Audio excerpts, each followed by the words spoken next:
ఎప్పుడైనా ఒకటి గుర్తుపెట్టుకోండి, మీ రిలేషన్షిప్లో కానివ్వండి ఎవరైనా, ఒక్కసారి తప్పు జరిగినప్పుడు ఫొగివ్ చేయడంలో తప్పు లేదు.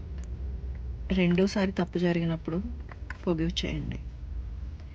మూడోసారి కూడా అదే తప్పు, వాళ్ళకి తెలుసు మిమ్మల్ని బాధ పెడుతున్నారు అని, అయినా సరే మిమ్మల్ని బాధ పెట్టిస్తున్నారు అంటే అది వాళ్ళు కావాలనే ఆ పని చేస్తున్నారు. ఎందుకంటే వాళ్ళకి తెలుసు మీరు ఎప్పుడైతే మీ వీక్నెస్ని వాళ్ళకి తెలియనిస్తారో వాళ్ళు మీ వీక్నెస్తో ఆడుకుంటారు అండ్ ఎప్పటికీ మిమ్మల్ని బాధ పెడతారు.